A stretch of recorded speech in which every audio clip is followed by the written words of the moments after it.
और देश प्रदेश में अब खबर यूपी में शुरू हुई पहली फ्रूट वाइनरी से जुड़ी हुई है। मलिहाबाद के माल में फ्रूट वाइनरी का शुभारंभ आबकारी मंत्री नितिन अग्रवाल ने किया। माल में बनी ये वाइन फैक्ट्री किस तरह काम करेगी और आबकारी विभाग इस दिशा में किसानों को किस तरह प्रोत्साहित कर रहा है, देखिए इस रिपोर्ट में। उत्तर प्रदेश की आबकारी नीति 2025-26 में महत्वपूर्ण बदलावों के बाद प्रदेश को अपनी पहली फ्रूट वाइनरी मिल गई है।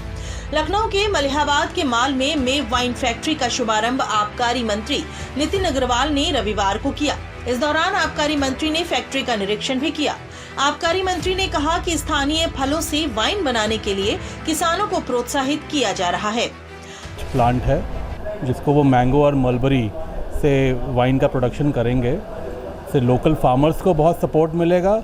सेकेंडली हम लोग ये भी चाहते थे कि जैसे आप यूरोपियन कंट्रीज़ में जाते हैं तो वाइन टूर्स होते हैं, विनयार्ड्स में टूरिज़्म के लिए, टूरिज़्म को बढ़ावा के लिए लोगों को विनयार्ड्स का टूर दिया जाता है, वाइन टेस्टिंग सेशंस होते हैं, उसकी भी शुरुआत यहाँ पे हो रही है। माल में बनी यह वाइन फैक्ट्री किस तरह काम करेगी और आबकारी विभाग इस दिशा में किसानों को किस तरह प्रोत्साहित कर रहा है, आपको वो भी बताते हैं। मलिहाबाद के माल में यूपी की पहली फ्रूट वाइनरी का शुभारंभ हो गया है। वाइनरी में आम, शहतूत और लोकल फलों से वाइन बनाने का काम होगा। इसमें कोई कृत्रिम रंग, सुगंध या स्वीटनर का इस्तेमाल नहीं किया जाएगा। वाइनरी में प्रदेश में मौजूद फलों से ही बनाई जाएगी वाइन।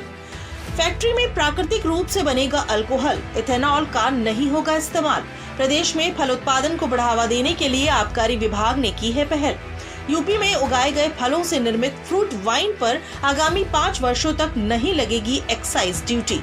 प्रदेश में उत्पादित फलों से वाइन बनाने के लिए प्रदेश सरकार ने वाइन की जो पॉलिसी ली है, उसमें प्रदेश में उत्पादित फलों से वाइन का उत्पादन करने पर प्रदेश सरकार द्वारा एक्साइज ड्यूटी में 5 साल की छूट का प्रावधान किया गया है। इसी के साथ साथ प्रदेश के फलों का उपयोग करके जो वाइन निर्माता अपनी वाइन की फैक्ट्री में वाइन का उत्पादन कर रहे हैं, वहाँ अल्को टूरिज्म के लिए पर्यटकों को सुविधा देने के लिए भी विभाग द्वारा, आबकारी विभाग द्वारा प्रावधान किए गए हैं।